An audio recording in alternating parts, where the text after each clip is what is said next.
आजच्या मननासाठी आपण पहिले शमूएल याचा 15वा अध्याय आणि त्याचं 22वा वचन आपण वाचूया. पहिले शमूएल याचा 15वा अध्याय आणि वचन 22. तेव्हा शमूएल म्हणाला, परमेश्वराचा शब्द पाळल्याने जसा त्याला संतोष होतो तसा होमानी व यज्ञानी होतो काय? पहा, यज्ञापेक्षा आज्ञा पाळणे बरे, एडक्याच्या चरबीपेक्षा वचन ऐकणे बरे. देवबाप वाचलेलं वचन आम्हा सर्वांसाठी आशीर्वादाचं आणि लाभाचं असं करू.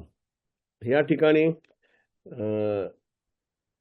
शमूएल जो संदेष्टा शौलाशी बोलत आहे आणि त्याचा वृत्तांत असा आहे की शमूएलाने परमेश्वराने त्याला सांगितलं होतं शौलाला की तू त्या मोआबी लोकांचा पूर्णपणे तू त्यांचा नायनाट कर किंवा त्यांचा पूर्ण तू नाश कर असं शौलाला आज्ञा दिली होती. परंतु शौलाने स्वारी केली आणि त्या ठिकाणी त्या मोआबी लोकांचा त्याने नाश केला. अमालेकी लोकांचा त्याने नाश केला आणि त्याने काही त्याला जी आज्ञा दिली होती ती पूर्ण आज्ञा त्याने पाळली नाही. अर्धवट आज्ञा पालन त्याने केलं. अमालेकी लोकांना त्याने मारायला सांगितलं होतं.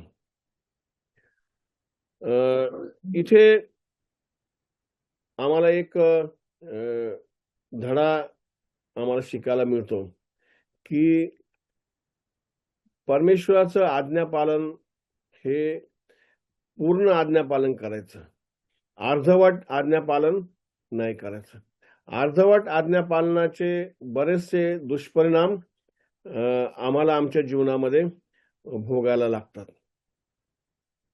इस्रायल लोकांना परमेश्वराने 10 आज्ञा दिल्या होत्या आणि तिथे असं काही त्यांना ऑप्शन दिलं नव्हतं की ह्या 2 चांगल्या आहेत, ह्या कमी आहेत, ह्या कमी पाळल्या तर चालेल, ह्या नाही पाळल्या तर चालेल. 10च्या 10 आज्ञा पालन करण्याची आज्ञा त्यांना दिली होती. एक सुद्धा त्याच्यामध्ये सूट नव्हती. आणि आम्ही विश्वासी जीवनामध्ये जगत असताना परमेश्वराने आम्हाला जे क्लिअर आज्ञा दिलेल्या आहेत त्या जशाच्या तशा त्याच्यामध्ये काही तडजोड न करता, काही कॉम्प्रोमाइज न करता देवाचं वचन किंवा देवाची आज्ञा पालन आमच्या जीवनामध्ये आम्ही करायला पाहिजे.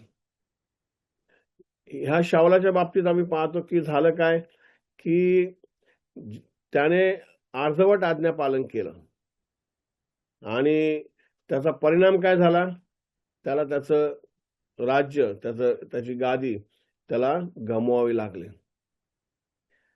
आणखीन एक उदाहरण मी तुमच्या समोर ठेवणार आहे. पहिले राजे याचा 12वा अध्याय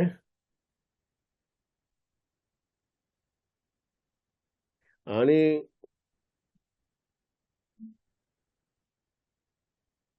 तिथे येराबामच्या विषयी आम्हाला वाचायला मिळतं. पहिले राजे 12वा अध्याय 25व्या वचनापासून जर आम्ही तिथे वाचलं तर तिथे सर्व वचन मी वाचणार नाही, परंतु तिथे स्टोरी अशी आहे की येराबाम हा ज्यावेळेस राजपदावरती बसला त्यावेळेस तिथे यहुदामध्ये तर हे जे इस्रायल लोक होते हे यरुशलेममध्ये तिथे सणाला किंवा अर्पण करायला यरुशलेममध्ये जात असत. परंतु ह्या येराबामाला अशी भीती वाटली की हे इस्रायल लोक जर तिथे यरुशलेममध्ये जर सणाला किंवा अर्पण करायला तर तिथे जाऊ लागले तर कदाचित हे दाविदाच्या त्याच्या वंशजाकडे ते आकर्षित होतील आणि मग मला विसरतील. तिथे 26वा वचन बघा. येराबाम आपल्या मनात म्हणाला की हे राज्य दाविदाच्या घराण्याकडे जाण्याचा संभव आहे. लोक यरुशलेमेत यज्ञ करायला गेले तर त्याचा स्वामी यहूदाचा राजा रहबाम याच्याकडे त्यांचे मन वळेल व ते मला तिथे जीवे मारून यहूदाचा राजा रहबाम याचे पुन्हा होतील. म्हणून ह्या यराबामाने काय केलं, तिथे बेथेलमध्ये आणि दानमध्येच 2 सोन्याची वासरं त्याने बनवली आणि तिथे त्याने सांगितलं की हेच तुमचे देव आहेत आणि इथे तुम्ही याची आराधना करा आणि त्याची सेवा करा. 28 वचन, राजाने आपल्या बरोबरच्या लोकांचा सल्ला घेऊन 2 सोन्याचे वासरे केली आणि लोकांना म्हटले, आजवर तुमचे यरूशलेमेत जाणे झाले तेवढे पुरे. हे इस्रायला, ज्या देवाने तुला मिस्र देशातून आणले तेच हे पहा. आणि मग तिथे त्याने एका वासाची बेथेल आणि दुसऱ्याची दान येथे स्थापना केली. आणि 30 वचन, ही गोष्ट पापाला कारण झाले. आणि हे इस्रायल लोक मूर्तीपूजेच्या मागे लागले. पाप त्यांनी केलं, त्यांच्या मूर्तीपूजेसारखं पाप त्यांच्याकडून घडलं. आणि मग झालं काय, ते तिथे देवाने ह्या यराबामाला संदेश देण्यासाठी एका संदेष्टाला पाठवला आणि तो यहूदाहून तो संदेष्टा यराबामाकडे गेला. आणि 13व्या अध्यायाचं 1 वचन पहा, नंतर पहा, परमेश्वराच्या आज्ञेवरून देवाचा माणूस यहूदातून बेथेल येथे आला. त्यावेळी यराबाम हवन करीत वेदीजवळ उभा होता. परमेश्वराच्या आज्ञेवरून त्याने त्या वेदीविरुद्ध हे शब्द उच्चारले, हे वेदी, हे वेदी. परमेश्वर म्हणतो, पहा, दाविदाच्या घराण्यात योशिया नावाचा एक पुत्र जन्मेल, जे उच्च स्थानके याजक तुझ्यावर होम हवन करतात, त्यांचा तो तुझ्यावर यज्ञ करेल, मानवाच्या अस्थी तुझ्यावर जाईल. आणि हा जो यहूदातून एक संदेष्टा, एक देवाचा माणूस तिथे देवाने यराबामाकडे पाठवला आणि त्याने यराबामाच्या विरुद्ध, त्या वेदीच्या विरुद्ध त्याने संदेश दिला. जो संदेश देवाने त्याला द्यायला सांगितला होता तो संदेश त्याने तिथे दिलेला आम्हाला पाहायला मिळतो. आणि मग तो संदेश तिथून देऊन झाल्यानंतर आम्ही पाहतो की ती वेदी दुबांगली, तिथली जी राख होती ती उडाली. जे त्याने संदेश दिला होता त्याचं जे म्हणजे पुरावा तिथे होता की देवाने त्याला पाठवलेला आहे. नंतर तो परत माघारी निघाला. आपल्या वाटेवर देवाने त्याला सांगितलं होतं की तू ज्या तिथे जाशील तेव्हा तिथे तू थांबू नको, तिथे जेवू नको आणि ज्या वाटेने तू आला त्या वाटेने परत येऊ नको. त्याला स्पष्ट क्लिअर आज्ञा देवाने दिलेली होती. तो निघाला, पण त्या नगरामध्ये एक म्हातारा संदेष्टा होता, दुसरा एक संदेष्टा होता. त्याच्या मुलांनी त्याला सांगितलं की असा असा एक देवाचा माणूस आला होता, संदेष्टा आला होता, त्याने असा असा संदेश दिला. आणि मग त्याने विचारलं तो कुठल्या वाटेने गेला आहे. मग त्याच्या मुलांनी सांगितलं की तो अमुक रस्त्याने गेलेला आहे. मग त्याने गाढवावरती खोगीर घातलं आणि त्या माणसाच्या शोधामध्ये, त्या संदेष्टाच्या शोधामध्ये तो निघाला. त्याला तो एका झाडाखाली बसलेला त्याला तिथे आढळला आणि मग तो त्या संदेष्टाजवळ गेला, तो म्हातारा संदेष्टा, आणि तो म्हणाला की देवाचा माणूस तूच काय? तो म्हणाला, हो मी. आणि मग त्याने सांगितलं की तू माझ्या बरोबर परत घरी चल, माझ्या इथे राहा, जेव आणि मग तू जा. तो म्हणाला, नाही, मला तिथे 9वं वचन, 13वा अध्याय 9वं वचन, परमेश्वराच्या वचनाच्या द्वारे मला अशी आज्ञा आहे की तू येथे अन्न पाणी सेवन करू नकोस आणि ज्या वाटेने जाशील तिथे परत येऊ नकोस. अशी स्पष्ट आज्ञा देवाकडून त्याला होती. त्याला ठाऊक होती की आज्ञा काय आहे. पण हा म्हातारा संदेष्टा त्याला म्हणाला की परमेश्वराच्या दूताने मला सांगितलं की त्या जो संदेष्टा इथे आहे त्याला परत घेऊन ये. आणि त्याप्रमाणे त्या म्हाताऱ्या संदेष्टाच्या परत मागे गेला, त्यांच्या घरी तो राहिला, जेवला. आणि देवाने त्याला जी आज्ञा दिली होती की जा आणि त्या यराबामाला तू संदेश दे, त्या वेदीच्या विरुद्ध संदेश दे, त्याच्या विरुद्ध संदेश दे, तेवढा संदेश त्याने दिला. पण पुढचं जी आज्ञा होती की तिथे तू अन्न पाणी सेवन करू नको आणि तिथे तू थांबू नको, ह्या संदेशाने देखील काय केलं, अर्धवट आज्ञा पालन केली. तो 15 वचन, 13वा अध्याय 15 वचन, तो त्याला म्हणाला माझ्याबरोबर घरी चल आणि भोजन कर. तो म्हणाला मला तुझ्याबरोबर परत येता येत नाही, तुझ्या इथे मला जाता येत नाही, मी या ठिकाणी अन्न पाणी सेवन करणार नाही. कारण परमेश्वराच्या वचनाच्या द्वारे मला अशी आज्ञा झाली आहे की तू ह्या ठिकाणी अन्न पाणी सेवन करू नकोस आणि ज्या वाटेने जाशील त्या वाटेने परत येऊ नकोस. तेव्हा तो त्याला म्हणाला, मीही तुझ्यासारखाच संदेष्टा आहे. परमेश्वराच्या आज्ञेवरून एक देवदूत मला म्हणाला, त्याला परत आपल्या घरी घेऊन ये, म्हणजे तो अन्न पाणी सेवन करील. तो त्याच्याबरोबर परत गेला. तिथे ते जेवायला बसलेला असताना त्याला परत आणणाऱ्या त्या संदेष्टाला परमेश्वराचे वचन प्राप्त. यहूदातून आलेल्या देवाच्या माणसाला त्याने मोठ्याने सांगितले, परमेश्वर असे म्हणतो, परमेश्वराच्या तोंडचे वचन तू अवमानलेस. वचन 21. परमेश्वर असे म्हणतो, परमेश्वराच्या तोंडचे वचन तू अवमानलेस आणि तुझा देव परमेश्वर ह्याने तुला आज्ञा केली ती तू पाळली नाहीस. तू परत आलास आणि ज्या ठिकाणी अन्नपाणी सेवन करू नकोस असे तुला सांगितले होते तेथे तू अन्नपाणी सेवन केलेस. यास्तव तुझे प्रेत तुझ्या वाडवडिलांच्या थडग्यात जाणार नाही. आणि त्याचा परिणाम काय झाला? हा जो संदेष्टा जेवून खाऊन परत निघाला त्यावेळेस वाटेत त्याला एक सिंहाने गाठलं, त्याला मारलं आणि तिथे त्याचा मृत्यू झालेला आम्हाला पहा. इथे ही जी घटना ही आमच्यासाठी एक उदाहरण दाखल आहे की परमेश्वराची अवज्ञा करणं, परमेश्वराची आज्ञा मोडणं. आम्ही अर्धवट आज्ञा पालन आमच्या जीवनामध्ये करू नये. काही आज्ञा पाळायच्या ज्या आम्हाला सोयीच्या वाटतात, आम्हाला त्या करायला काही अडचण नाही, त्या आज्ञा पालन करायच्या. ज्या आज्ञा पालन करण्यामध्ये आम्हाला अडचण येत आहे, आमचे काही लोक नातेवाईक नाराज होतील, आमचे मंडळीतील काही लोक नाराज होतील असं समजून तिथे त्या आज्ञेचं मोडतोड करायचं, कॉम्प्रोमाइज करायचं, अशा प्रकारचं दुहेरी जीवन परमेश्वराला आवडत नाही.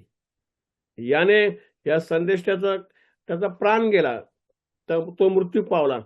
पण आम्हा विश्वासणाऱ्यांच्या जीवनामध्ये अर्धवट आज्ञा पालनाने काय होतं, आमचं आध्यात्मिक जीवन जे आहे ते खाली, त्याचा स्तर जो आहे आत्मिक जीवनाचा स्तर तो खाली जातो, खाली खाली होत जातो आणि देवाचा विश्वास आमच्यावरती राहत नाही. विश्वासामध्ये आम्ही कमी पडतो. देवाचा विश्वासाला आम्ही पात्र ठरत नाहीत. कारण देवाला समजते की ही व्यक्ती जी आहे ही अर्धवट आज्ञा पालन करणारी व्यक्ती आहे. म्हणून आम्ही देवाचं जे देवाने आम्हाला स्पष्ट आणि क्लिअर आज्ञा दिलेली असताना आम्ही पूर्णपणे आज्ञा पालन आम्ही करायला पाहिजे. आम्ही योनाच्या जीवनाच्या बाबतीत देखील पाहतो. योनाला देखील परमेश्वराने स्पष्ट आज्ञा दिली होती की तू काय कर, निनवेकडे जा. तो गेला, विरुद्ध दिशेला गेला. त्याचा परिणाम काय झाला? त्याच्या जीवनामध्ये वादळ आलं, मासा आला, अनेक संकट त्याच्या जीवनामध्ये आले. आमच्या जीवनामध्ये अशा अर्धवट आज्ञा पालन करण्याने कदाचित अशी संकट येणार नाही, पण आमच्या जीवनामध्ये असलेली शांती, समाधान आम्ही गमावून बसू. आत्मिक स्तर जो आहे तो आमचा खाली जाईल आणि देवाच्या उपयोगी पडण्याचं आम्ही उपयोगी असणार नाही. त्याच्या सेवेसाठी आम्ही उपयोगी असे पडणार नाही. आम्ही शमूएलाच्या बाबतीत देखील काय पाहतो, शाऊलाच्या बाबतीत देखील आम्ही काय पाहतो, तो शाऊलाने देखील काय केलं, त्या अमालेक्यांना त्याने मार दिला. परंतु त्याला सांगितलं होतं की त्याचे जे काही लहान मुलं अभ्रक असतील, त्याचे गुरं ढोरं आणि जे काही असतील सगळ्यांचं तू काय कर, समूळ नष्ट कर. पण त्याने त्याच्यातलं काय केलं, उत्तम काही ते गुरं ढोरं आणि जे एडका बिडका बकरे बिकरे जे काय त्याला जे योग्य वाटलं होतं तो घेऊन आला आणि अर्धवट आज्ञा पालन केलेलं आम्हाला ते पाहायला. आम्ही असं अर्धवट आज्ञा पालन करतो, आम्हाला त्याचं काही वाटत नाही, कारण ही सवय झालेली आहे. आणि अशा अर्धवट आज्ञा पालन करणं हे पाप आहे हे देखील आम्हाला समजत नाही.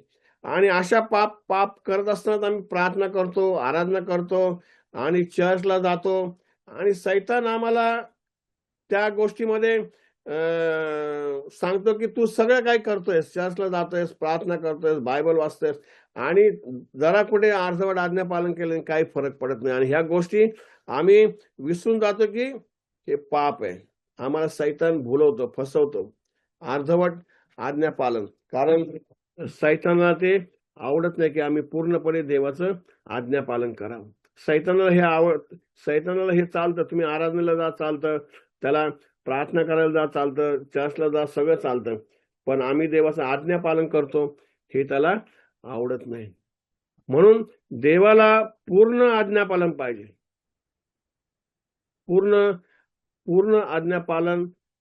आज्ञापालनामध्ये आम्ही पाहतो की आज्ञापालनामध्ये जीवन आहे ना. आम्हाला जर अर्धवट आज्ञापालन केली तर त्याचे दुष्परिणाम आहेत. परंतु जर आम्ही आज्ञापालन केलं तर त्या आज्ञापालनामध्ये आम्हाला पाहायला मिळतं की आज्ञापालनामध्ये आशीर्वाद आम्हाला तिथे दिलेले आहेत. तिथे बाह्य कृतीपेक्षा मनापासून आज्ञापालन करणं बरं, कधी पण चांगलं असतं बाह्य कृतीपेक्षा. म्हणून तिथे आमचं ज्यावेळेस आम्ही अर्धवट आज्ञापालन करतो त्यावेळेस देवाशी असलेलं जे कुठेतरी रिलेशन आमचं जे आहे ते थोडं कमजोर होऊन जातं. ते कमी आमचं ते नातं कमकुवत होऊन जातं आमच्या अर्धवट आज्ञापालनामुळे. आणि त्यामुळे देवाशी जी जवळीक आहे अर्धवट आज्ञापालनामुळे देवाशी जवळीक आमची राहत नाही. त्याचं रिलेशन आमचं कुठेतरी तुटलं जातं. म्हणून अर्धवट आज्ञापालनामुळे आम्हाला तिथे जो आशीर्वाद देवापासून आम्हाला मिळाला पाहिजे तो आशीर्वाद आम्ही गमावतो. देवाची शांती जी आम्हाला मिळायला पाहिजे ती शांती देखील आम्ही गमावून बसतो. म्हणून ह्या 2-3 उदाहरणाच्या द्वारे आम्हाला शौलाचं उदाहरण माहिती आहे, त्याने अर्धवट आज्ञापालन केलं. हा जो संदेश आहे त्याने देखील अर्धवट आज्ञापालन केलं. आणि आम्हाला इथे योनाचं उदाहरण माहिती आहे, त्याने देखील अर्धवट आज्ञापालन केलं. ह्या सगळ्यांच्या याच्यावरून समजतं की किती समस्या त्यांच्या जीवनामध्ये निर्माण झाल्या. आमच्या जीवनामध्ये कदाचित अशा बाह्य स्वरूपाच्या समस्या निर्माण होणार नाही, पण आत्मिक गोष्टीमध्ये आम्ही फार कमकुवत, देवाशी रिलेशन आमचं बिघडतं, नातं बिघडतं. आणि त्यामुळे देवाशी जर आमचं संबंध, नाते जर बिघडलं तर देवाबरोबर असलेली जी शांती आहे ती शांती देखील आम्ही गमावून बसतो. म्हणून पूर्ण आज्ञापालनाची अपेक्षा किंवा पूर्ण आज्ञापालन करण्याची आमच्याकडून देव अपेक्षा करतो. आम्ही जे पहिलं जे वचन वाचलं होतं 1 शमूएल 15 अध्याय आणि तिथे 22व्या वचनामध्ये तिथे परमेश्वराचा शब्द पाळल्याने जसा त्याला संतोष होतो तसा होमानी व यज्ञानी होतो काय? पहा, यज्ञापेक्षा आज्ञा पाळणे बरे, यडक्याच्या चरबीपेक्षा वचन ऐकणे बरे. पुढे 23व्या वचनामध्ये तो असं म्हणतो, अवज्ञा जादूगिरीच्या पातका समान आहे आणि हट्ट हा मूर्तीपूजा, कुलदेवतार्चन ह्यासारखा आहे. तू परमेश्वराचा शब्द मोडला आहेस म्हणून त्यानेही तुला राजपदावरून झुगारून दिलेला आहे. तिथे शमूएल त्याला सांगतो, अवज्ञा जादूगिरीच्या पातका समान आहे. जादूगिरीचं पातक, मूर्तीपूजा याचा देवाला द्वेष आहे, त्याला वीट आहे. देव हे मान्य करत नाही. देव बाप करो आणि आजच्या ह्या वचनाच्या द्वारे आपलं समाधान आणि करो.